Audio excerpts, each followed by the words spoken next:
Vander Jam.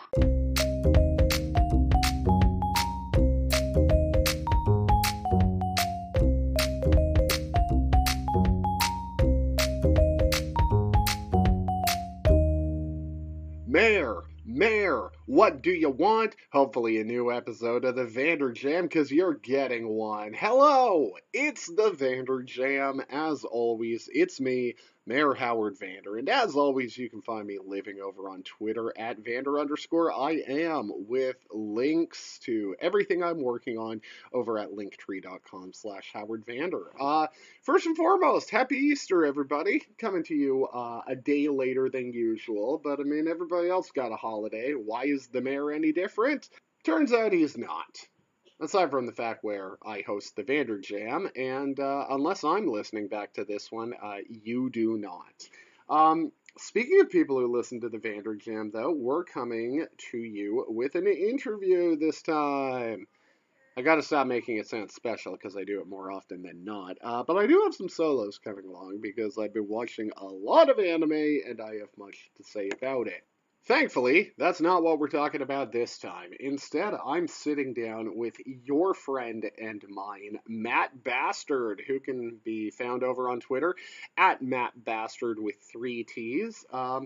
Matt's been a long-time member of the circle and fellow traveler to the mayor, and you better believe that I was absolutely thrilled to finally sit down and pick their brains. So the conversation that follows is freewheeling and ruckus, touching on such things as turn of the millennium blog culture and all the embarrassing things that we both used to read, what exactly the Center for American Progress actually does, and the ongoing mystery as to why Matt seems to be the one person who remembers events in culture that even your beloved mayor has forgotten across his 34 Minnesota winters. So get comfy, tune in, and enjoy the conversation that follows. I know I certainly did. And have yourself a happy Easter. If you're an atheist, keep it to yourself. And if you're super fundamentalist about it, you can also keep that to yourself. It's a day. I'm not going to pretend that it doesn't exist. However you chose to spend it, though, hopefully it treated you and yours well. And if not, well, maybe this episode and the 64 others that came before can fill that gaping chasm of emptiness in your chest that you used to call a heart. And if not, well, the mayor's only human after all, no matter how much I may push myself to be otherwise. So, hopefully the weekend's treating you all okay. Hopefully you got some time off work for the holiday. And hopefully I'll see you around next time with a brand new installment of the old Vander Jam. I have no idea what I'm doing, so let's focus on today and appreciate the wonderful conversation with our good friend Matthew. All right. Welcome, everyone, to another exciting installment of the Vander Jam, interview style. We've met a lot of great minds here across many episodes, from Leopold and Loeb all the way to Sacco and Vanzetti. The guest that I am speaking to tonight is someone that I've been a big fan of for a long time, turning to how they describe themselves. Afropunk noise mangler / rave mom, previously Hellbound Metal, politics, schmolitics, the Hades, theydies are dressed to kill, and if that doesn't pique your interest, nothing will. I am here with Matt Bastard with 3 T's. How are you doing tonight, my friend? I'm doing okay. That introduction makes me sound like way more interesting than I actually am, so I'm prepared to disappoint you all. But Well, I mean, maybe it's because I myself am not an Afropunk noise mangler. It's that thrill of knowing I'll never be able to put that in my bio. Noise, though, I mean, there's just something about mangling noise. Making noise and mangling noise are just two different things. It's a fine distinction, but one that is the difference between enjoyment and pain. Metal Machine. Yeah. Is kind of noise mangling. It's not even like noise music. That is a middle finger to the record industry, and I'd like to say I'd like to give the middle finger to the record industry, but that might be a product of the whole X thing because that's all we did. Well, Is you can now go down to the mall and buy a T-shirt, mass-produced of Johnny Cash flipping the bird. it great. Those of I you at home though may not know what Metal Machine music is. Why don't you fill in the young listeners? Okay, well, the short version is Lou Reed was mad at his record label and he made a recording that was basically a whole bunch of feedback and discordant sound. And it wasn't out of artistry like power noise or power electronics. There was no statement with it. It was literally him taking a dump on the desk of some suit that didn't. Well, yeah, because like industrial metal is certainly a genre that has kind of emerged and become codified over time. Like these, or bands like Shellac and stuff like that, where it's discordant, but there's very much a structure. Whereas, yeah, Metal Machine music, There's there no is no dissonance in structure. there. It's just noise. Yeah. It's kind of like, people thought that the collaboration with Metallica, that whole Lutalica thing, was bad.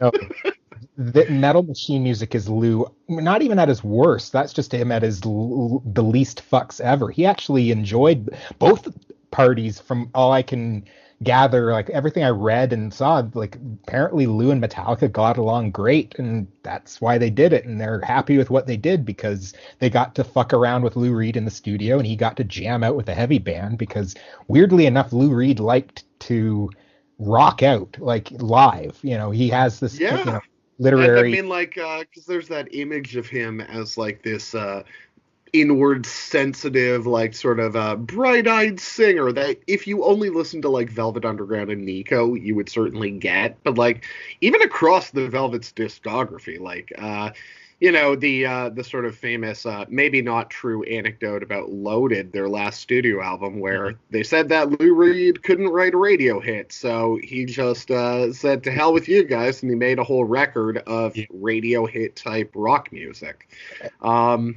I read somewhere that apparently his first songwriting credit was like some novelty dance song in the 50s called like The Ostrich or something.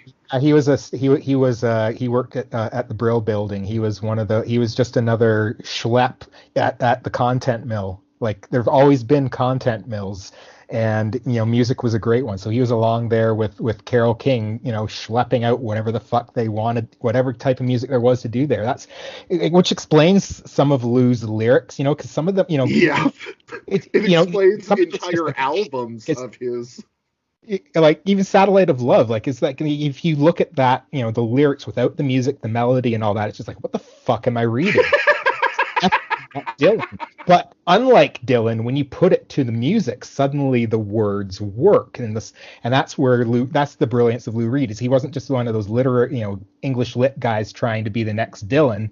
He was trying to be like, he was a musician who happened to have gone to English school and was kind of cursed with that mindset, but he was also consciously destroying it, consciously and or unconsciously destroying it at the same time. So you had those periods where he would be all glam and shit. There was his stand-up comedian period. Wait, There was what? I do not remember Lou Reed's stand-up comedy period. Well, he wasn't officially a stand-up comedian, but his patter. There's a couple of live albums from the late '70s where his patter with the audience is just like pure stand-up comedy. Like it's not very good comedy, but it's Lou Reed cracking wise. And so, which again, How does Lou Reed crack wise? Like, well, where he's like, I gotta tune up for the next song. You're supposed to play with sharps, and then he starts playing heroin or something. he's it's kind of awkward. Like there's kind of a Neil Hamburger quality to it, and I'm glad that he's dead because he would probably, well, no, I don't think he would take the effort to search me out for that. But he's not one of those. I've had people in the past. There was one. This is my one claim to fame that in hate mail category years ago. The screenwriter from Wag the Dog took David Mamet? no, not the script doctor dude, the guy who came out with the originals, or was it Primary Colors? I don't know. One of those guys, some of this dude who wrote a political movie in the '90s and would write occasional op-eds for Alternet. He read something that I wrote in a blog that I wrote for back in the Obama era or pre-Obama era. This was during the Obama campaign, and I didn't see it because I don't check my email. So it was like a year later, I found this and I was like, what the fuck? That name looks vaguely familiar. And I went through it and I was like, it was a fairly lengthy email taking apart something that I'd written. I don't remember what I written now. I think it was about Iran or some shit. And I was just like, what the fuck? That's the dude who wrote. I thought it was Wag the Dog, but maybe that was Mamet who did that. But I thought he script doctored that. He might have had one of the credits on it, but It's I don't. me. It's I would ask David Simon, but he blocked me and called me a He blocked me Luftmensch. too. He blocks everyone. You know, he's classic projection. There we go. I can shit on David Simon like that. That's something that will give me a little bit of satisfaction because there's a slight chance he could hear it. You know, I know we have mutuals. I'm going to promote this when it's Oh out. wow. It's And yeah, David Simon will never see it coming. yeah, I'd also like to point out for the home listener, so far we've talked about we've talked about Lou Reed, we've talked about Carole King, we have talked about David Simon. Matt, what is how is it that you seem to know everything about everything? Like, most people I talk to online are like, Mayor, why do you remember things that nobody else does? And I'm like, you are the person in my life that has that function for me. And I guess that's why I've wanted to talk to you for so long, because who are you? Like, you seem to know everything that everyone needs to know. So I sort of picture you flying around on like a Goku cloud, just taking it all in. that's probably the best way to look at it. Actually, I'm going to retain that in now. That's the that's like the self actualization that I got from that is mwah, it's a breakthrough. I'm taking that into therapy this week. Well, But we're all about actualizing selves, oh and yeah, it's hard. So sometimes other people can do it for you. well, I'm a catch as catch can type person. You don't get this far in life without learning when to like beg, borrow, or steal the best ideas. And so I'm going to borrow that or take it. I don't know. I'm I'll tell not. you what, you can have it if you best me in a round of catch as catch can wrestling. There we go. There we go. I might be able to do that, but I might also cheat because I. That's okay. I plan on greasing up and sweating profusely. On that note, So, riding on clouds, but coming down to wrestle, all like in a day's work. yep, all the highs, all the lows, and everything in between because we're well lubricated, and that's how Yeah. you get into the tight spaces in between the highs and the lows. Anyway, I totally lost the train of thought of how we got there. Oh yeah, how do I remember everything? Wow, how ironic. Short answer: I read. I've always read a lot extensively, and I don't know. I honestly don't know how I remember half the shit I do. I think it's spite and having some a slight Caribbean background from the patrilineal sense. That's about it because we don't forget shit. That's like we remember everything. We'll let it slide. We'll even smile at you. We'll we'll give you a pass, but we remember and we'll remind you of Yeah. it See, I'm afterwards. white Minnesota, so I come at it the other way, where I'm desperately hoping everybody else has forgotten their history. Yeah, I'm going to tell you something. If you ever come to Toronto and go to certain parts of the city there where there's heavy Caribbean population, which there's part of the city, excellent jerk chicken everywhere and good goat roti, all that shit like that. But What is roti? it's basically like this rice and goat wrap type thing, and it's fucking good as hell. And it's got the heavy jerk spice, and it's heaven in a handful. That's the best way I can describe road. Okay, because my barrier is not so much not wanting to appreciate other cultural expressions or things like that. I just never want to be the guy that like walks into a Greek restaurant and I'm like, yeah, give me some of those, Ouroboros rolls, and then it's just like a handful of wet olives, and then I'm like, I don't want to pay $13 for that, but this is kind of on me to do so now. Yep. I guess all that to say is the mayor is very dumb. But yeah, I guess that ties into the two things that I do know about you. Oh, That, like friend of the show Josh, you are a Canadian, that which second that. time represented on the podcast. I truly Hey, am all right, number Mr. two. Worldwide. And according to this can't be right because your Twitter handle also says you've been on since April 2007. And I Yep, guess that may explain some things because I feel like I've if been you've around the somehow kept an account alive that long, you more or less have earned the title of cultural commentator. That's, yeah, I mean, literally seen Twitter from the start, like literally logging in, going, what the fuck is this for? And then right around the time that Obama and Clinton started to heat up, my inbox started popping up with people that I knew from the blog world who were suddenly following me on Twitter. I was like, oh yeah, I'm on Twitter. So I checked it out and I was like, oh, okay. It was kind of, I don't. In 2008, it was okay. It was a place to get drunk and with people, basically, like in the beginning, and watch the election collectively. Like it was just a live chat with, except it wasn't just some schmo in the comment thread. It was also reporters and media personalities. So way back then, Jake Tapper used to interact with people, and he wouldn't block them. He'd actually joke around with them and present the illusion that he was a cool guy, and a lot of people bought into it because that's how it was. Pretty simple to buy off somebody on Twitter back in 2008, 2009. You would just follow them. This was before there was blue checks. But if you were a person like Jake Tapper or Claire McCaskill, who were some of the early adopters in the normie world on Twitter, Okay. and they would follow you and interact with you. Well, oh my God, this is important. And after a while, you realize, holy fuck, Tapper's a dickhead, and Claire I McCaskill. mean, Twitter is an ongoing exercise in the wisdom of never meet your heroes. I think even Heroes in general, like yeah, that's even that, without looking at heroes, Twitter is full of examples of never meet people that you think you like either. oh, it's not So like far, that, 14 like minutes in, and we're not screaming at each other yet, so this one's yeah. okay. Well, I think also one of the things that developed with Twitter too is I kind of came onto it coming out of the election. This was when I was working more in politics, giving some more away about my background. But it was like we were on a war footing almost because conservatives kind of they were more early adopters in Twitter with that, which is kind of gone up. The hashtag TCOT was the big space. It was kind of like the precursor to the MAGA world.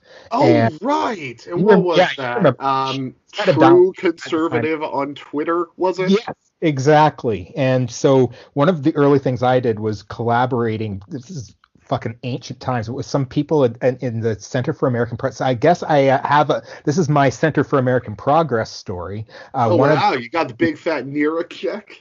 Yeah, well, it was this. No, I didn't get shit. Like, fuck that. I wish I wish Nira call me. I need my money anyway. Uh, yeah, this is when we were still thinking what we were doing was activism. It's like, no, fuck, this is work. They Well, were maybe that gets into a good question to bring it all together because most people know about CIP Center for American Progress Mhm. because of Neera Tanden, who, you know, let's just say that real life isn't Twitter, but sometimes it's hard to tell the difference to the point where it gets you bounced from a cabinet position. Uh, But at the same time, I think there's a very it's sort of like McKinsey where they're words that are thrown around it, but a lot of people don't actually understand what like a think tank even mm, does. My yeah. understanding is CAP is more or less the quintessential think tank. It's become that. Early on, the development of the Center for American Progress was basically established I think it was like 2004, 2005.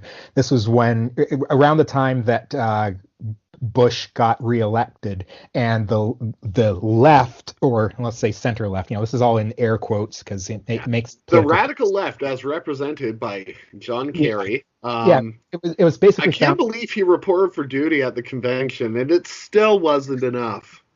I can because I remember the 90s and when the Democrats were trying to run to the right of the Republicans back then and still didn't Yeah. work. Remember when Wesley Clark was on the table? And I remember being, both young enough or old enough to remember and young enough to actually think, well, surely Kerry will peel off Republican votes because he's an actual war Yeah, hero.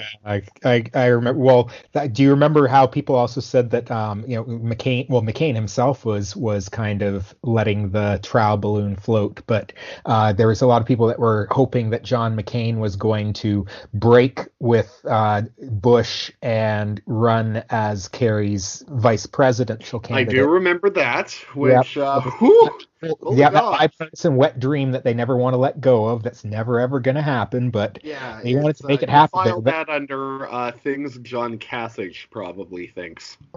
oh God, there's a character there. No, I remember the thing I remember most about the McCain Kerry thing is at the Republican National Convention, they brought out John McCain to introduce. I think he was there to introduce Bush or something, and Bush lifted his arm above his head. It was the arm that has like is almost zero mobility because it had been shattered when he was prisoner Very in bad Vietnam. at keeping planes in the air. Yeah. So there's at the time I remember a lot of the blogs like, oh my God, Bush is an asshole. He's deliberately hurting his arm. I'm like, oh, that boy don't. He's not thinking that far. He's not that calculating. He's just literally Yeah, is like, it's just, hey, whoa, there's hey. an arm. I'm gonna raise this one because it's closer to me. Yep, he just grabbed the arm and pulled it up, and you can just see him, John McCain biting down, and I just like shrug emoji. You brought this This on is yourself. his origin story as a maverick. Yep, the Maverick is a swerve. At the last second, he pulls up before he crashes. He learned that much after crash. Always pull up at the end. No, that was the thing that I didn't get back then was there ever all these people hoping that he was going to flip. I'm like, why would he flip over the war? He literally supported the war and still supports the war. He just doesn't think it's being fought right. So Because I think it's the idea, it's that myth of there's there's a certain objective, principled way to do politics. And I think, like, as I've talked about with other people, it's a lot of it is sort of that golden age fallacy of thinking. But it's like, mm, back in the 70s, you know, you could be on different sides of the aisle with another person. You could argue with them in the Senate all day, but then you would shake hands afterwards, buy each other a drink, and cover up each other's murders. And, people had respect for the process back then. And I think McCain and sort of the idea of like him and John Kerry as the last stab for a truly bipartisan ticket, I think that's kind of like the death knell of that sort of wishful thinking. oh yeah, As evidenced because by the time McCain ran, he basically did the Romney thing where he doubles down the other direction. He didn't yeah. say he was severely conservative, but it's also But he really ran, weird ran seeing a he ran very as an Maverick old image. white man suddenly being, vote for me. I'm the Maverick. I'm full of piss and vinegar. I'll overturn the system. Well, the thing from 2008 is he had Sarah Palin foisted on him by all of the never Trump people. Like they knew that Palin was the only way he was going to get the evangelical support that he needed going into the convention. Because at that point, he wasn't going to get endorsements from the Eagle Forum or from James Dobson. They were all holding out, and them sitting out would have killed him in the election. Like, Now, didn't he adopt one of his children and told the story in public that, like, this child was given wife to him by Mother Teresa? he might. I think it was Cindy McCain who might have come up with that story. That because she was the one who actually adopted the daughter. If I recall the story again, if I recall the story correctly, he kind of it was Okay. kind of a surprise, like, "Hey, we just adopted a kid from This will be India." great for your career, John. And, like, Well, what about the other kids? Well, we can find something for them to do after you're dead. that's a good rule of politics, actually, to be especially cynical of the people who proclaim what they're going to do instead of just doing it. So the ones who talk most about change are the ones who are least likely to enact it. The ones who say they're mavericks are actually, quite predictable and venal and self-interested. Well, Like, I don't know. I mean, I don't think John McCain is nearly as effective a maverick as Biden because let's count up slow motion walking videos. I think the winner is clear. yeah, this is true. This is true. He's wow, where to go with Joseph Robinette Biden Jr.? I Well, actually was talking with somebody offline because people do, in fact, communicate offline, kids, and we he was kind of like the what you're talking about, the golden age of politics across the aisle. He believed that bullshit, and we that was called the Dixiecrat era. That was literally because across the aisle, you already, you're talking about on your own aisle, you had this broad swath, this big tent, whatever you want to describe it, on both sides, and it only became hyper partisan when you had outside agitation happening with the whole shit with Goldwater and all of that, that just kind of I spiraled think to the new right movement. I've So often wanted to write a sci-fi novel where it's an alternate America where Goldwater won, and it's literally the same except yeah, swingers parties are called swap meets. exactly. That's I'm trying to find this moment of like people like the moment of liberal consensus is just such a brief one, and it exists like is like between 1945 and like 1960. They managed to last 15 years, if that, and even that, and between and within that time frame of quote unquote liberal consensus, you had the McCarthy hearings. So like it's like when you're talking about the history of the United States, it's one literally born out of conflict and defined by another conflict that's never actually ended. Like the Civil War is still ongoing in great sense. It just kind of finds new alignments and ways to manifest. And Well, right yeah, now, it it's sort of moved manifesting off politics. away from like physical terrain into more amorphous terrain of digital spaces, cultural spaces, discourse itself. I mean, you were saying earlier that it's interesting to think about conservatives that were early adopters of digital media, only because, especially with the recent triumphant death of Rush Limbaugh, there's been sort of a return to looking at the rise of talk radio, and it used to be sort of like the easy the easy shorthand for it was, okay, well, conservatives dominate talk radio and liberals and lefties dominate the blogosphere, or at Yeah. least certainly that has always been kind of the understanding going back to like the pre-Obama days, when it sounds like you were actually working as part of that blogosphere. You People got don't it. call it a blogosphere anymore. They don't. There's no. They call it Substack. That's the What and is Substack? I don't yeah, know, and I don't want to pay money for something if I don't know what it is. it's honestly, from best I can tell, and this is just from my observance, and it's kind of like a mashup of the old Forbes contributor model with the Atlantic's original stable, pardon me, of bloggers, which also included Matthew Iglesias, by the way. He was one of the lefties, but Yeah, I but remember those days. yeah, Did that's he all get it is. printed in Slate at one point, or am I Yeah, he was with misremembering that? Slate. He was with the American Prospect. He's was he with the Washington Post? Well, that was with Slate. I think he had some shit in the Washington Post for a bit because that was when Slate was still owned by the Post Group, and Oh yeah. yeah, they used to all be one big thing. That's where Dave Weigel got his start at as well, or his big media start. Before that, he was at. Honestly, Dave Weigel. That's funny you bring him up because in a lot of ways he was one of those figures, probably Dave Weigel and David Rees, that I would probably say are the two most instrumental people for my own like political awakening as an adolescent. Because David Rees could, with Get Your War On and my new Mhm. filing technique and that, Yeah, he was a very shrewd guy who also knew how to make points in a funny and edgy way. Whereas yeah, Weigel was a young guy that could yeah. understand what was happening in the Beltway and sort of explain it in everyday terms. Now, as a much older man, I haven't read Dave Weigel in a long time, and I imagine I would have a very different response to his work now. Oh But yeah, because now he's the outlets that he's writing for are much different now, and the environment that he's writing in is different now. He's older, he's more entrenched. Like I first started reading him when he just had his own blog. He was just another blogger, like a lot of, and so he would, there was the whole not having an editor thing.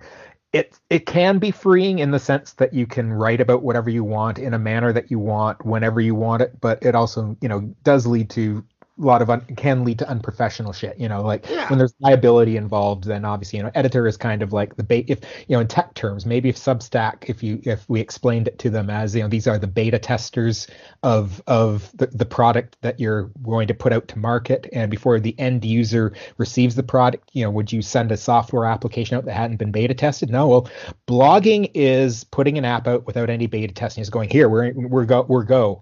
Like that's literally like the blog, so shit happens. Then afterwards you make a fix, you do an update. If you were an ethical Yeah. blogger back Editor's in the notes. day, We didn't mean to use that word. yep. Like I read somewhere back in the day, might have been Professor Jeff Jarvis, who said something stupid like the comment section is the editor of the internet. It sounds like something stupid he would say. It might have been somebody else, but either way, it was a stupid thing to say because, as we know, the comment section of the internet is hell, and Yeah. That and feels we don't very need those. much like the same kind of rarefied air surrounding Walter Benjamin when he was like, "Oh, it turns out the flaneur is the ultimate cosmopolitan. He consumes all with but his vision." It's It's like, when people this want to stuff eat that's stuff too. bullshit. Yeah, yeah, yeah. I mean, the internet is an experiment. Like it's literally we've been making it up as we go along. The internet Yeah. is whatever it is at any given moment. This is And the like internet the right Vander Jam, it's made up as you go along, but it's also sold with like that kind of utopian optimism all now. the way as well. Yep, it was a product of hippie boomer bullshit. Yeah, it's weird how the internet has become so affiliated with millennial culture because Yeah. it was a product of, it was probably the Thanks, Defense Department. yeah. Well, it's like the biggest lasting legacy of of that hippy dippy utopianism that was so big from the communal living thing. Okay, we realize we're not going to all live together on communes physically. Well, we can create, a kind of a collective commune in cyberspace, as Yeah. William And then Gibson. we could start an autonomous zone in the real world and everyone can take credit for it. Yeah, yeah, yeah. Well, William Gibson is another famous Canadian. Well, I guess Canadian transplant. He's Canadian now, but he left the U.S. to dodge the draft, and he came to Toronto to I study. did not know that, which is Yeah, funny because earlier today I found all the aborted, unfinished tracks from a short-lived and quickly scuttled concept record about Neuromancer, and I'm pretty glad that we didn't go through with it. that's that you got to love those. That sometimes again, the beta testing backstops. You got to have that moment of do you want to release this? Yes Yeah, or I mean, for me, it was more so I just hit a lull, and this was before we got the synthesizer, so I'm like, I don't know how many different software and hardware terms I want to rhyme while yelping in 4/4 right now. this is that's good. You're probably right there. I You're mean, probably there's a difference between a concept album that explores a philosophy or a theme versus a concept album where I just make sure to say a bunch of associated words. plus Warren Zevon already did the quintessential cyberpunk concept album. I think it may or may not have been directly influenced by Neuromancer, but that was in his very brief synthesizer phase in the 80s. What about Neil Young's Trans? Does that count as a cyberpunk album? It's cyberpunk. That's The kind of record cover is cyberpunk as hell. It looks yeah. like I Cybertruck. cyberpunk. I would say it's cyberpunk. If anyone's ever seen Neil Young's first movie, the one that he did with Devo, that had some Human Highway, you bet human your ass eye. I've seen it. Hell yeah, Human Highway has that kind of vibe to it, and Neil, even before he started fucking around with synthesizers, if you look at Rust Never Sleeps and all that, and Live Rust, especially the live film from that period, he had Jawas and Star Wars characters and shit running around the stage. He's always kind of brought that science fictional edge to things, and he's a techie who is also a luddite at the same time. He likes old shit, but he's Yeah. with fucking opening it up and seeing how it works, and he's Didn't not he afraid of new recently shit. Just like do a point of, record that he recorded in like Jack White's restored like record to vinyl booth? yeah, I think I read something about that. Or like he'll use cutting edge production engineering to make the record Greendale, yeah, which is again its own more than a concept album. It's basically like a sort of quasi opera about conservation. And I mean, I don't bring that up to be like, oh, you're using an iPhone, but you hate capitalism. It's more so Neil Young is such an odd guy, where he also very much like Crosby, Stills, Nash and Young seems like lovey-dovey hippie Woodstock, but he's Yeah. also notoriously difficult as a person, and Oh, by his own admission, notoriously an asshole. yeah, he's friends with people until he's not, and is notorious for using people and kind of being indifferent to their feelings. The biggest thing I've always found fascinating with him is he's always been such a staunch conservationist, but he also is obsessed with old fucking gas guzzling Mopar cars. I know a lot of them he's like restoring biodiesel and all this other shit, but also a lot of time he's just burning around his ranch. Well, secondly, he owns a ranch, and ranches are Yep. fucking shitty for the environment too. But he's burning around a ranch in some 12V, and like, what the hell, dude? Like, but that's humanity, though. Everybody is contradictory, and he's not an elected official. He only just became an American citizen, I think, last election, so he could vote against Trump or some dumb shit like that. Like, he I literally lived love in when, like, it's one thing to 67. do that. It's another thing to, like, call the newspapers and be like, I know he doesn't, but I love to think that Neil Young talks like he sings. Like, it's me, Neil Young. I've moved to your country. I'm voting against Trump. And it's like, oh, hot scoop. We'll put it on page 4. Well, Neil Young found because Neil Young alive. topped the Googles, like it did make page 4 that at least it does in Canada, because he's like, again, even though he hasn't lived in Canada since the 60s, he was one of the most famous Canadians in the world. Like, this is the dude that made Radiohead want to make music, like, Oh, weirdly enough. really? Yeah, that's Okay, let's go. taught me what Top psych. 5 Canadians as listed by an American. Oh, here we go. Neil Young, Okay. Joni Mitchell, Robert Goulet, Guy Lafleur, and the rated R superstar Adam Copeland Edge. Oh, that would actually float pretty easily. Not, I mean, you got the hockey guy in there. I mean, a lot of Leafs fans would be pissed off about it being Lafleur, and Rocket Richard might take a claim for the hockey slot. But I think you covered all your bases there. Thank That God, those are the only 5 Canadians I know. that's good though that you knew that many. Not a lot of people get Robert Goulet. He does not get his due. I got spoiled by a decade of Will Ferrell DVDs. But I think what's so fascinating hearing you talk, and again, the idea that you remember all the things everyone forgets, especially like in Web 1.5 to Web 2.0, where everything was just a chaotic free-for-all.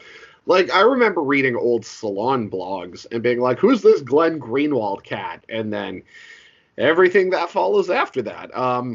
It is interesting to see the people that endure, and not only in the sense of what they become, but I think it speaks to the point where often I find people who do not live in America are more acutely on the pulse of American history, American politics, and American culture. I yeah. think because we do have such an outsized influence in terms of policy, in terms of material decisions made by our state, and also in terms of cultural exports. So it's like, Especially culture. I would say but being especially. someone who is sort of removed from within the system, that probably gives you a very keen perspective, and not just in the sense of here's everything that we're doing wrong. No, it's definitely been an observational thing with the U.S. for sure. So, have you always been politically keen? And if so, has it always been sort of more a global view, or are you the sort of cat that gets into politics by beginning with like local organization? Like, how does Matthew become awakened? Well, I came up in I guess, a politically aware family, kind of the opposite of what you were taught in most good Protestant homes. It was supposed to be, no politics or religion at the dinner table, and that's all there was at the dinner table when I was a kid. And I can't even remember, like, the first political. This is gonna really fucking date me, but whatever. The first political memory I can have, or memory I have specifically of a political event was reading a Time magazine in 1981, early 1981, it would be, because it was when Ronald Reagan, who was still within the first 100 days of being president, was shot by that crazy Jodie Foster fanboy. John And Hinckley? yeah, John Hinckley, and they have this like full ass like 20-page spread with full color photographs, a moment of the president of the United States getting assassinated. So here I am as like I guess I would have, yeah, I would be almost 4 at that point, or just turned 4, something like that. And here I am, just like I can't even really read the words. I'm just looking at this photo spread of the Like, wow, president. that important guy has a hole in him. Yeah, the family was always talking about the Kennedy assassination because, peak boomer and all that. That was the political event that Yeah. was up. What's your theory? Because if you grew up in a peak boomer household, you have to have your Oh own God. theory. You know what? It's one of those things where clearly somebody was hired by somebody to do something, because, you don't have that many people who end up dead without there being something there. Also knowing how much It's a money. little thing called time, Yeah, right? Some yeah. people, okay, it's also important to look at, things like proximity, only because if there's one thing I love, it's going on the internet and being articles on like cursed film franchises, and it's like Mhm. Poltergeist was cursed because 6 months after the third one came out, a 95-year-old extra in that film died of a heart attack. Oy. It's like, oh, it's like The Onion when Ted Kennedy died, and their headline was Kennedy curse claims life of septuagenarian alcoholic. Well, that was that. See, I like to think the whole poltergeist thing was tied in with the satanic panic that was going on in the 80s, because that's what I remember most at that time, was that movie being cited by the same people who were talking about Satanism and music and stuff. They're talking about decadence in Hollywood and the encroachment of the occult, and poltergeist was cited as that. And there'd kind of be like these urban legends that would go around white evangelical communities about, demons coming out of the screen and shit. So it was like doing the marketing for the movie. So, you know, Yeah, I mean, that was kind of smart. it, And I it mean, with pushed it. Craig T. Nelson in a starring role, they have the white evangelical box office figures secured. Craig T. Nelson's a weird ass cat. But it's Yeah. also weird to think about, like, how in so many ways, like, moral outrages or things like the Satanic Panic, like, yeah, it very much is like a distinct period of the 80s, but it, on a functional level, that sort of that weird hyper concentrated panic over something incredibly narrow and specific, that's a process that recurs every Oh, handful of years, right? it recurs, and the same networks like coalesce. They don't go away. That's why it can seem something like the like Q or Pizzagate or whatever. Even the Tea Party, things that don't necessarily go south, but the Tea Party kind of was, part and parcel with the birther movement. But it's all the same shit. It's the same sort of Well, it's conspiracy. reactionary pushback to even what people perceive as progress. And I mean, the Yeah. thing that pisses me off now is, like conservatives are getting lionized and further radicalized because they believe that, radical socialism is sitting in the executive office. But I certainly would not describe myself as like a capital letter anything. But me and like the general left, most of us are sitting here being like, it would be nice if any of that was true, because now we have reactionary responses and we don't even get progressive legislation out of it. Well, to be fair, it's been like that for as longer than I can remember. Like, Kennedy, they were calling Kennedy a communist back in his day. I mean, John Well, F. yeah, I mean, exactly. And I Eisenhower mean, is being accused by the Birchers of being in league with the Soviet Union, like that, and that movement still underlies a lot of American politics. A lot of well, American politics yeah. comes in I mean, even look at side of the extreme. presently Kamala Harris, the idea that, oh, she, especially during the primary, it's this idea where it's like, oh, she's this radical person who's going to rearm the black Panthers and make drugs legal, Oh yeah. and there goes the Midwest, everybody. And we have already borne out that that's clearly not the case. Well, But it's been I that case. think, It's kind like, of a language that politics knows how to speak. It's why it sounds trite to bring up Lee Atwater, but he was right when about people's responses to dog whistles, especially in the American context, because America is so much of American culture is based on narrative and on myth, myth oh building. yeah. You know, And the hidden language that, it's sort of like the WP hand signal. There's yeah, that deniability too, where you're exactly. like, look, when I'm Deniability. talking about inner city gun violence, you're the one thinking that I mean black people. Well, yeah, and it's the way that whole towns can forget their entire history of systematic lynching and just pretend that there always has been this quiet little small town that happens to be lily white. It's just the way it is. It doesn't Well, not exactly.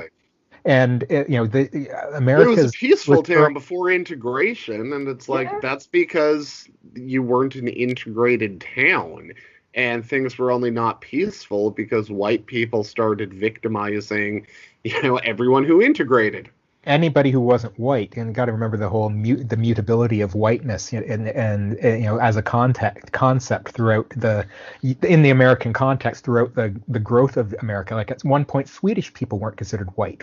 Germans were considered a threat to the purity of the Yeah. nation. And the idea that Scalia, when he was being nominated for the Supreme Court position, like at the time, like there very much was this real idea that it's important to get Scalia confirmed because as an Italian American, we need to show that the law is truly diverse, which is so funny in hindsight. But I think it was friend of the show Samantha Pritchard though who pointed out the problem is that Democrats seem locked into this older model of politics, and they Yeah. seem to not to be ahistorical, but to sort of avoid learning lessons from history because it means they need to be accountable for many of their historical failures.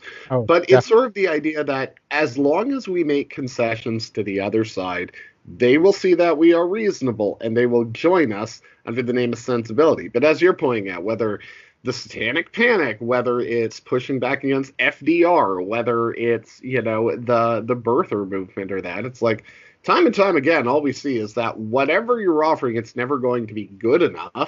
So why make the offer? Just dig in and hit back as hard as they're hitting on you. Yeah, and Harry Reid, surprisingly enough, because I know a lot of people, myself included, were kind of like, is this guy really the guy that we want, that you want being the point person at this point in time? And it turns out he's the most, he is extraordinarily combative, which in hindsight, it's not surprising coming from his background in Las Vegas and the sort of people he had to deal with.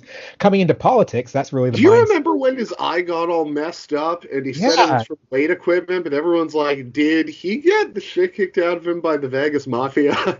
I mean, he always was so involved with boxing shit. Like it was, and that's what I was wondering because he was so fucking Vegas in that regard because he's a Vegas boy. He's an Well, I actual. mean, if you're a state senator for Nevada, how much time do you really spend in Reno by comparison? I, Like obviously Nevada is a bigger state than that, but Las Vegas is very like metonymic of the state of Nevada.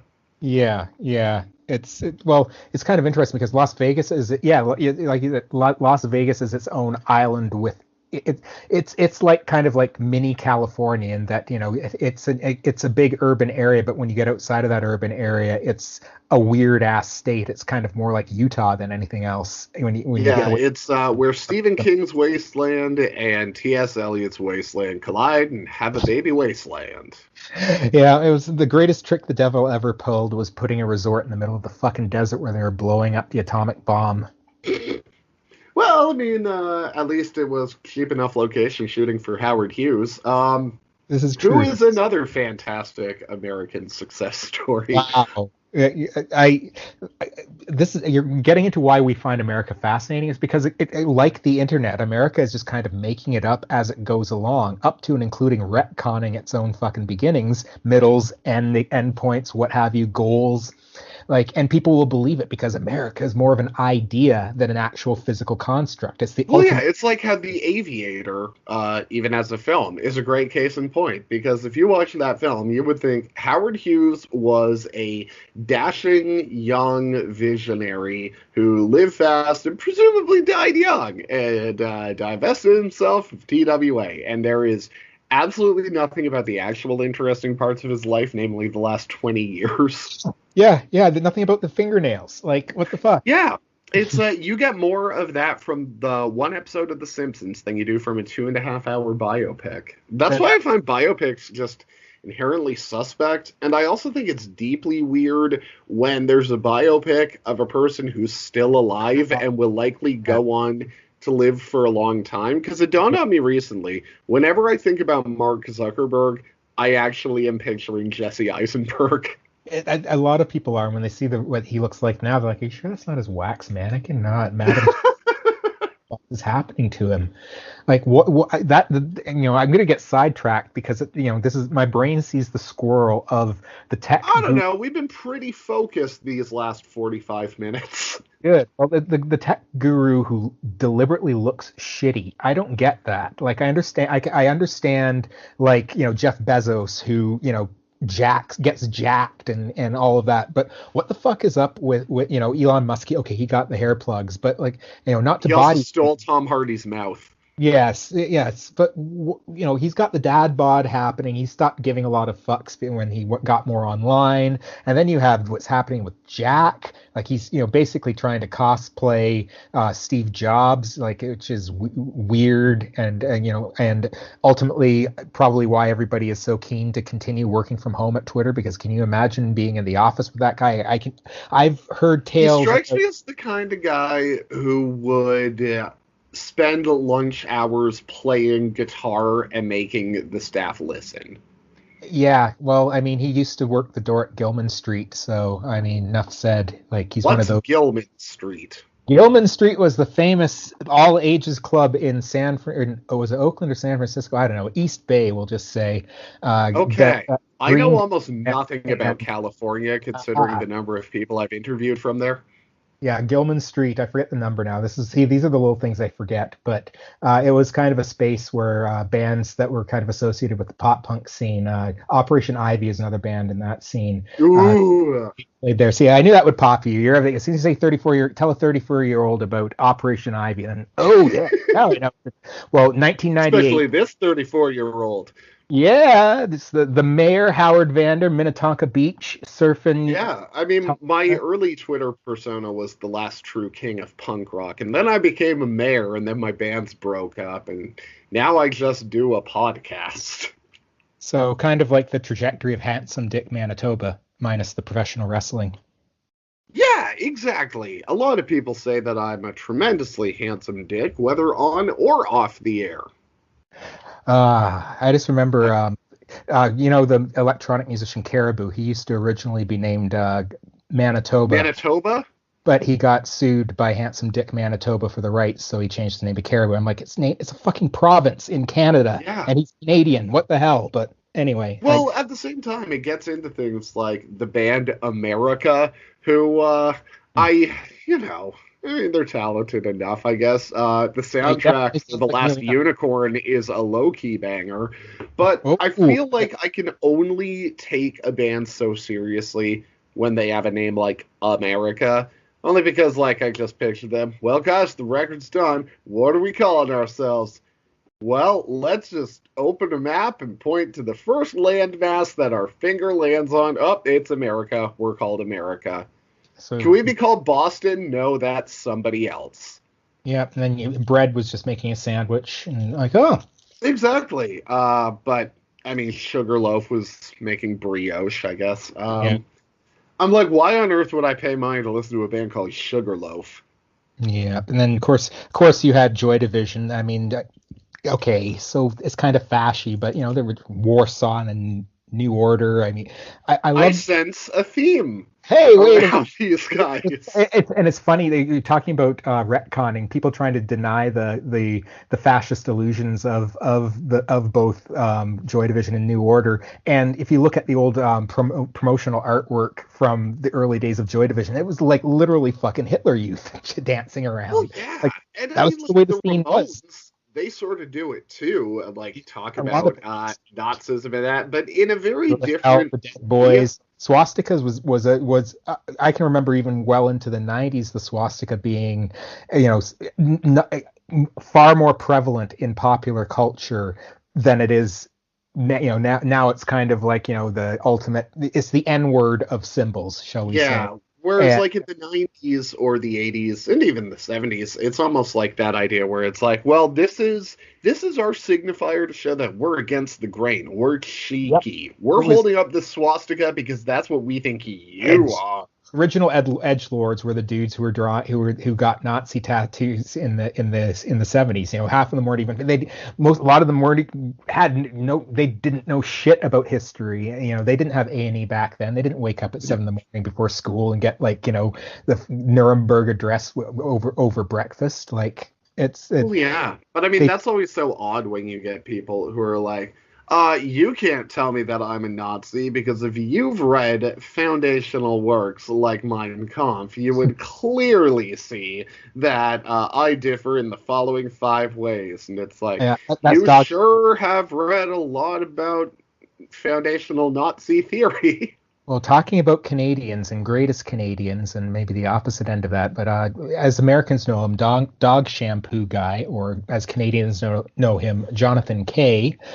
He is one of those guys who, I don't think that Jonathan Kay is a Nazi himself, and I'm saying that because he will probably threaten to sue me if I did say that he But was. he's So too dumb to realize I what have he's no, I connected have to. I have no knowledge of whether or not Jonathan Kay is or is not a Nazi, and I don't want to denigrate his good name. Now, getting that disclaimer out of the way, fuck that guy. But he's one of those guys who will argue that unless you were a member of the Nationalist Socialist Party in 1944, you are not a Nazi, and you should not call somebody a Nazi or ever use that word to describe anything because it's needlessly inflammatory. So, Ah! I yeah, agree with that up until a point, and that point is when modern day white nationalist groups are actively self describing themselves as neo Nazi so, and organizations. those are the exact people that he's saying are not Nazis. They're just people who have deluded themselves into believing they're Nazis, which is It's like, kind of even if they're not in a technical sense, though, these are people that believe themselves to be Nazis, and I feel it's like that is not something you can hand wave away. transitive property, or it's more the goat fucking principle. Do you know the goat fucking principle? Yeah, a guy You're could build fucking a goat thousand bridges in roughly. his This lifetime, is but Yeah, and that's what it is here. These people are, what it doesn't matter whether you mean the OK symbol, if the OK symbol meant white power or not. As soon as you make it mean something, congratulations, you created a cultural signifier. It means whatever the fuck we say it means. Like, how do we know what the middle finger means? Like, the middle finger is yeah. meaningless, and yet it's Well, it's universally. more that, I certainly don't ever want to be, like that shitty LL Cool J song, accidental racist, because it's not a thing that I think most well-meaning people just accidentally find themselves wandering into. No. But I guess my thing is, okay, it's all right if not everybody understands up to date shorthand, slang, or visual codifiers for like white supremacy and things like that. But if you work in media, I feel like it's kind of your job to know those things. So even if you don't understand exactly what you're doing, like what that signifies, you should at least be aware enough to know that it was a pretty dumb idea. And it's like, I feel that way for a lot of people on a lot of issues. Like Kathy Griffin. Okay, maybe Hmm. you're not a threat to the American Republic. Maybe it's kind of dumb that everybody freaked out. But come on, you were holding a picture of the president's severed head as a magazine cover. You Yeah. had to have known something was going to happen. I'm And if you yeah. didn't, then I think you're too naive to be in the position that you're in.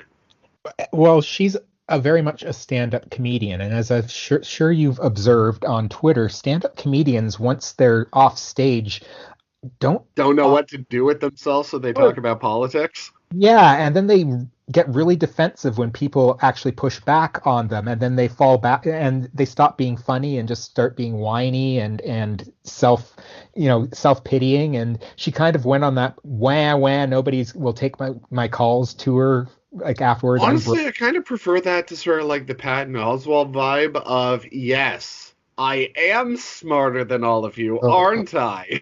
Ugh. Yeah, I miss the days of stand-up comedians who would make themselves the butt of the joke. That to me is the pinnacle of comedy, when you kind of make yourself the every person foil for everybody else who, kind of has these insecurities about themselves but doesn't want to talk about it.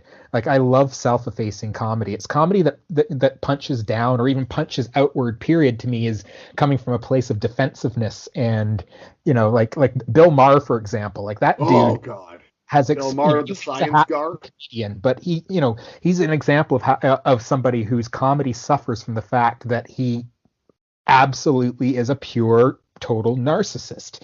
You know, Yeah. he can only make fun of himself on his own terms, but even when he's being quote unquote sarcastic, when a joke bombs or the audience boos a take of his, it does. Katie Porter, the representative from California, exposed him on the show when she basically, she schooled him, like, and not in a political sense. It wasn't the content of what she said. She just she timing wise, everything, she got him to, and he got legitimately mad that he got, Yeah. whether it was because she was a girl or some like he got legitimately mad in the Well, way yeah, that I because he's so one of many those comedians guys that, mad. like, he does do the sort of, oh, you didn't like that one, eh? But it's always done in a tenor where you can tell, like, in his mind, well, these You're not people smart. don't appreciate a great joke when they hear one. Yep, that's the sitting around with in the bullshit session with the other comics talking Well, about what. because you also invite 4 or 5 other famous people to sit around a coffee table and yell at each other while you sit at the head with your arms folded and your The enormous voice of ass reason. head while everybody's saying, look, Bill, you're a reasonable, objective guy. You could agree with what I'm saying. That's But his. again, like, going back to the idea of like not really being aware or concerned with what you're connected to. Next thing you know, like Milo Yiannopoulos is on real time, and him and Bill Maher are agreeing on a lot of stuff. Yeah, But Charles then the Murray is the moment that regular anybody guest. says, "Hey, Yeah, Bill," that may be irresponsible, he pushes back and says, "I'm a comedian. What do you expect from me?" yeah. The fallback on the comedian thing and comedy and not get like I don't know. It's I think and this may fit again with your generational experience. I was kind of older, somewhat older slash more connected with more traditional avenues of political analysis. But a lot of people came into their political awareness through Jon Stewart and The Daily Show, and that was the image he always projected was I'm the voice of reason, I'm the objective person, I'm the guy in between Tucker Carlson and Paul Begala telling them they're full of shit, but I'm also just a comedian. Oh, I'm just a comedian. Yeah. Don't touch me. I'm just a I've well comedian. I'm documented just a that talk sort guy. of growing up and becoming disillusioned is noticing how often people want to have it both ways. And Stewart Hmm. in particular, I mean, that's not to say that he couldn't be insightful, and that's not to say that he couldn't be a very funny comedian, but he was one of those, like, if you're going to do the I'm a comedian, then maybe you should push back when USA Today starts running articles on, like, turns out Daily Show viewers are much more informed than Bill O'Reilly's. If you don't want the responsibility of being a truth teller or some kind of arbiter in culture, well, again, people don't just sort of accidentally wander into those positions. So if you don't want to do it, why are you doing what you're doing in public? And to his credit, Bill, Jesus Christ, Jon Stewart's post Daily Show career, such it is, really has been that he did that work with the 9/11 responders, for like what, almost a decade fighting Yep. with Congress to get them their health benefits, and during that time, like dozens of them had died, which of course was kind of the plan. Like let them die out and they'll shut the fuck up. It's like, ah, god damn it, Jon Stewart's coming back again. That means the cameras are coming again. They finally Well, got yeah.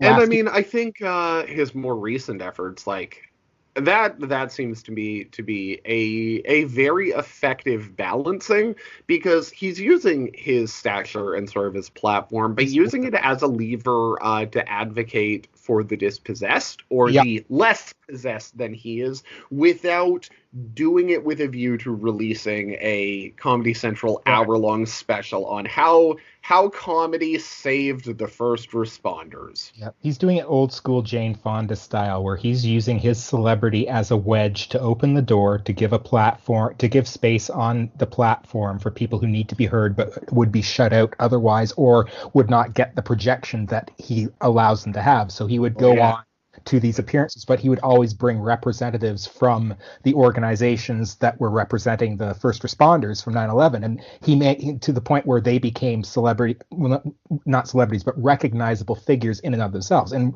wrestling terms, he gave them the rub to build.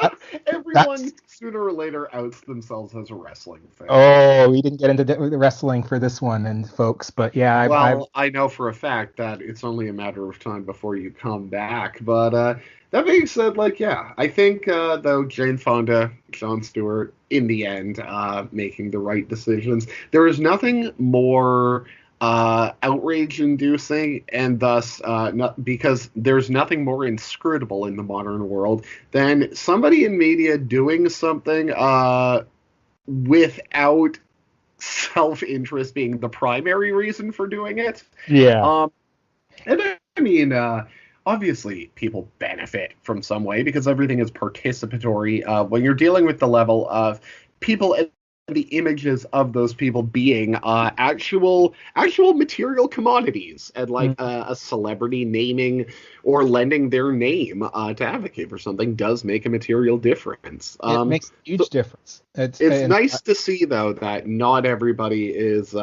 reserving it to the level of putting up a Twitter video saying, and that's why we need to vote for Joe Biden more than ever. See, that's yeah. I mean, the wow. After years of political blogging and political consumption, there's a damn good reason why I always fall back on wrestling metaphors when it comes to politics and popular culture, and that's because it's all pro wrestling. It's all carny shit. And Yep. part of carny shit is you have to have marks and you have to have the grift and the Don't forget play. money marks. They're the ones who fund the whole thing. Oh, the whole Citizens United decision. That is why there is just such a glut of money, like a big old shitberg floating in the ocean of DC, the ocean of Yep. DC. Wow, I don't know. Famously, for those of you at home, famously shorthanded to corporations are people and thus have speech rights. And in a direct sense, that means you cannot actually impose a limit on corporate spending for political purposes. And which means that now which is why there's so much bullshit on the internet, because you can fund a lot of bullshit for little money, and it also has the incentive of laundering money. Like a lot of like that's where I Oh, come into yeah. is like this. Why do people people like assign nefarious intent and malicious intent to these corporations who are donating like $100,000 to this dark money super PAC or what have you? And I'm like, they're not doing it because of ideology. They're doing it to launder the money. Congratulations. That's money that's money they don't have to tax. That's money that they've used political purposes. That's money that they can. It's a lot of them are just slush funds. Like it's just total like boring ass money shit. Well, Like yeah. And I mean, that's I think there's something that in modern politics is never too far away from the forefront of my mind, and that's the end of Fargo, the film, when Margie has Peter Stormare in the back of the car, and she's just recapping and says, you know, all these people dead, all this chaos, and for what? For a little bit of money. And when you start realizing just and especially people like you who sort of have followed the trajectory of actors over time, and sort of as they weave in and out from like linguistic or journalistic to actual political spaces, you Mhm. realize that you never want to be as cynical as saying, well, everyone in Washington's a fat cat who wants to get rich. But, like, really much more than changes in leadership or shifts in ideology, it's the flow of money that Mhm. benefits everyone who participates. And that is the one thing that seems to remain the enduring constant more than anything. And that's where you can that's really the only shift I will give any credence to, where you talk about, before and after. There's always been ideological divides, but and there's always been money involved with politics, but the extent to which money has flooded the system in the past 20 to 30 years has been unprecedented, and it kind of run in concert with the distribution of wealth upwardly in society in general, with the growth of the billionaire class. Like, we're both old enough to remember where being a billionaire was a unique thing, and now it's just there are tons of billionaires, and yet strangely enough, not a lot of people in the middle income level anymore, or at least not as we understand That's middle. because they're too busy becoming millionaires, Matthew. Yeah, I There's love not going that. to be middle class people because they're all getting super rich. Didn't Yeah. you learn anything from that listicle on NFTs? Now everybody is a Rothschild. Oh my God. I can't with techno libertarians. And No because one can. Indeed, friends don't let friends argue with Bitcoiners. wow, talk about cult environments. And yeah, I don't even want to get into that a little too much, although it does And kind that's of. all right. For those keeping score at home, we're okay talking about really nerdy things about California punk. We're okay admitting that we're wrestling fans, but we will absolutely not talk about cryptocurrency. Mostly because I'm just um, mad because it's made it impossible to do any like kind of discussion or search on cryptography. So, like, for somebody who's a nerd and into real crypto shit, you're just going to ruin your algorithm. So why bother? So, Cryptomy, I love you still, or not. I can't remember how much Nazi shit was on there. Anyway, Well, there's a that being chat for said, old web speaking people. of spicing up the algorithm, though, sadly our time groweth short. Uh-oh. But I would like to tell everybody at home. I think Matthew has proven that they truly do remember all the things that culture would rather not. And once again, give a follow at Matt Bastard, 3 T's on the mat, because you're just that tremendous. But Good. spice up your algorithm with a follow. And Matthew, do you have any other projects on the go? Anything to plug? And yes, as promised, you get a few minutes of open space to inflame and denigrate how you see fit. Oh boy, they're handing me a hot mic. Okay, Howard. Well, I don't really have that much to promote. I'm probably gonna join the ranks of newsletter people who are actually bloggers soon, just trying to, because I've done it already, trying to find the correct platform that isn't Substack. So yeah, we'll say keep watch for my Patreon by logging on to Matt Bastard at Matt Bastard 3 T's on the Twitters. That is twitter.com in case you that people. That's the easiest place to find me, and I'll usually be there doing something. And otherwise, I'm waiting for this whole pandemic shit to really let me do what I want to do, which is promote shows again in a live environment, and involving noisy, snotty punk from California or otherwise, wherever, but maybe some raves, who knows? All So right. Well, we got a lot of musical listeners, so if you need your hype man, if you need your own Max's Kansas City, get in touch. here we go. This is what, long term, looking into 2022, we're going to have some things happening in the live sense. So keep watching this or any other space where you can find the one and only Matt Bastard. And yeah, that's about it. I don't feel like denigrating anybody right now. If I do, I'll just get angry. And I like the vibe I have right now. All You've right. Well, I mean, that's also what the rest of Twitter is literally for.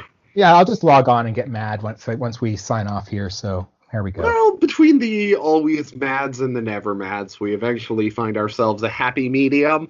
Audio has proven to be a happy medium for this conversation. It, See, it all does tie together in the end. it does. Matthew, thank you very much for taking the time to re-educate this here mayor. A lot of money in politics. Why do you think I'm a mayor? That being said, do you have any parting wisdoms or beloved Canadian regionalisms that you would like to leave our listeners with? Well, I will say, here we go. As a shout out to the great Nardwar, the human cigarette, human serviette. I almost totally lost my. I'm the human cigarette. Nardwar, the that's human my cigarette. brand. Yes, Howard, the human cigarette. There you go. There's your new screen name. But I will say, keep on rocking in the free world and doot doodaloot doot. Doot doot? That's me doing the awkward silence, by the way. People can't see.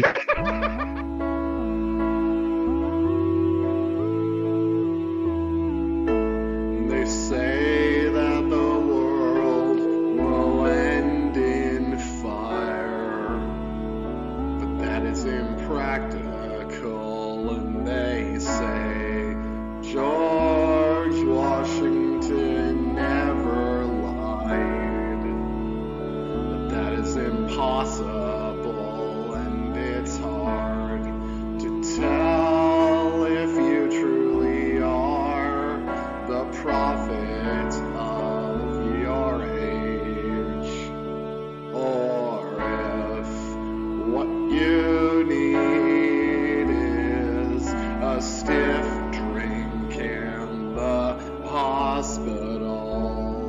But I can only speak my mind, and I hope to find the place where I want to be, up there on the clouds, where we laugh aloud as they try stopping me. And I don't know about you, but I've seen the truth and know what I believe, and you'll see it too on the day that you see life through eyes of green.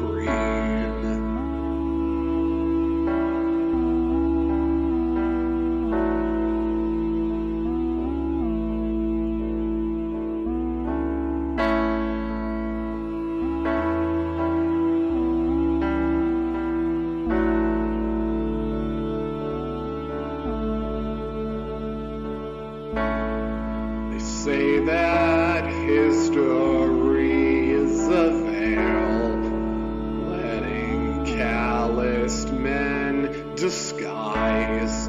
They say the paper tells the tale we act out with our lives. They say that Lincoln won the war. He liked to wrestle too, and they say a lot of stupid things, and I say them all right back to you, because I must be who I am, because a hologram is not a thing you own, and you'll miss me when I'm dead, but I think instead I'll strive and walk alone with 2 feet and a photograph of the very last laugh you gave without irony, and I hope you will again with your brand new